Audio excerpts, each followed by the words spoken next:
Mestilah tentang interior. Hello. Potong semua. Aku dah agak dah. Mic kat mana? Throw your hands up if you with it. Drop it.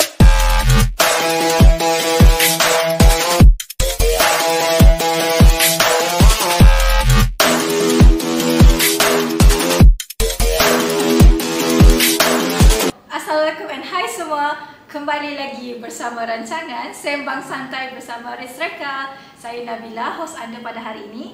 Today I'm with guest, which is Kak Ija. Hai Nabila. Kenapa gelak? Tak ada semua rasa nervous bila kita berada dalam like, macam official, Macam formal setting. conversation. Selalu conversation tu macam biasa-biasa je. Agak je macam biasa. Okay, kita cuba. Okay, so Kak, topik hari ni dia berkenaan dengan nak tanya Kak lah tentang kita punya servis. Basically macam mana macam Nam sendiri kan sebagai orang biasa yang macam kadang-kadang wondering lah tentang carpentry, macam mana carpentry services dalam ID.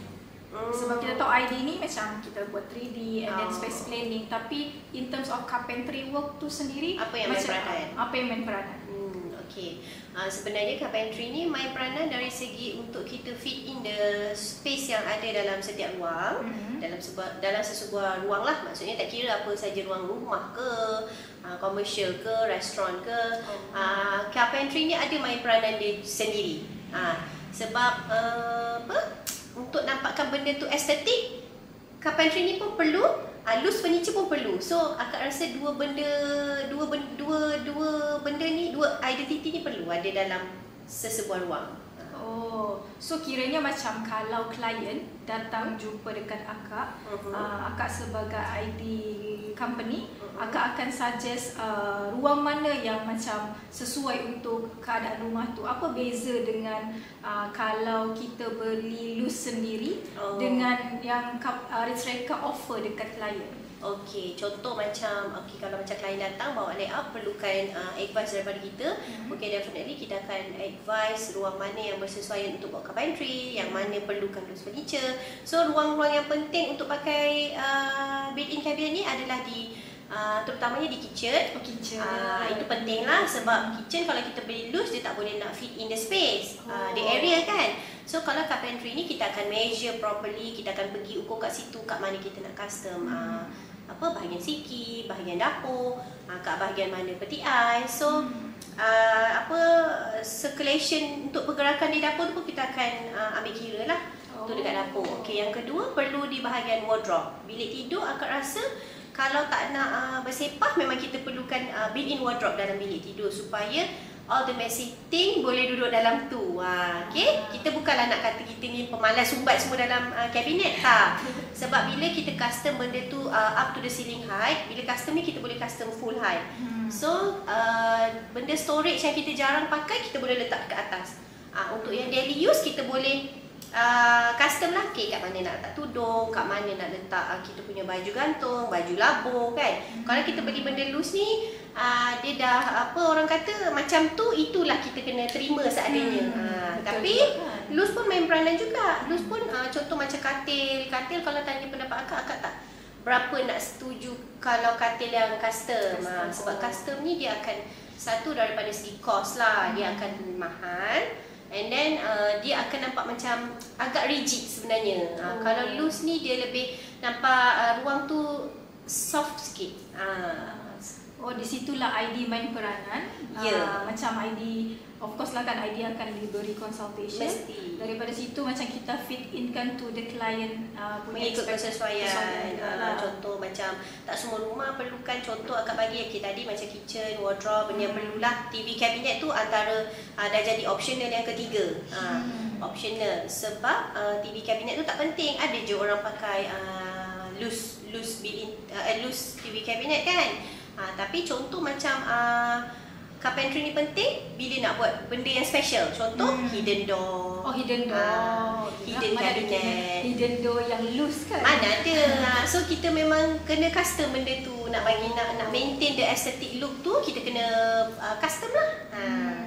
Okay, lagi apa So kiranya macam dalam sesebuah ruang akan ada highlight lah yang paling penting dekat area kitchen, wardrobe, Betul. area living room tu macam TV panel, Optional lah. shoe Shoe rack. rack. So akak dah highlight pendapat akak tentang like carpentry Ritz Reka sendiri in terms of like macam finishing tu, selain daripada Ritz Reka dah bagi consultation dekat klien. So in terms of material carpentries tu sendiri, ada beberapa material kan akak selalu suggest kepada klien. Di Ritz Reka sendiri macam mana akak nak suitkan dengan material yang akak propose? Faham.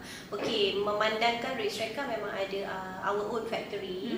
So kita akan suggest of course untuk macam material cabinet carcass tu for long term kita akan suggest pakai material yang tahan lasak lah. Makna kata tak lemah dengan air kan. Ya, penting. Ya, penting sebab kita tak nak klien pakai 2-3 tahun dah kena replace sebabkan kabinet kembang ke apalah kan. Macam itu dari segi material untuk internal part. Tapi untuk bahagian pintu, it depends on the concept sendirilah, konsep rumah. Contoh macam klien datang dia buat modern, the material would be modern punya look lah. Tapi kalau dia buat klasik, so material must be macam solid wood ke kan. Nak nampakkan klasik look tu kena ada wainscoting ke. Itu depends on the design dululah. So kiranya macam akak akan consult in terms of like macam the design itself, at the same time suitkan to the area ruang tu lah, which one yang sesuai. So tak semestinya semua material suit kan? Yes, tak semestinya. Kadang-kadang benda contoh akak bagi contoh paling senang nak nampak macam konsep luxury, tapi kita nak pakai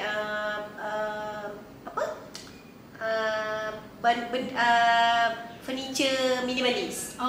Masuk dekat luxury. Benda tu dia akan jadi two different concept. Dia akan jadi minimalist luxury, tapi minimalist luxury tu macam tak kena kan. Dah minimalist kenapa kau nak luxury kan? Luxury tu melambangkan kemewahan. Kan, tapi kalau kau nak mewah, kenapa kau nak minimalist pula? Dia macam dah tak kena dah. So kiranya macam dia depends on the concept itself lah. Yeah. So rasanya itu sahaja untuk topik kita pada hari ini. Semoga mendapat manfaat daripada discussion ini. Serba sedikit tentang macam mana Ritz Reka memberikan carpentry consultation dekat sini. So don't forget to follow our social media platform, which is don't forget to follow us through Instagram, TikTok, and don't forget to subscribe to our YouTube channel. Dan juga Facebook kita. Dan juga Facebook kita. See you Throw your guys. hands up if you with it. Drop it.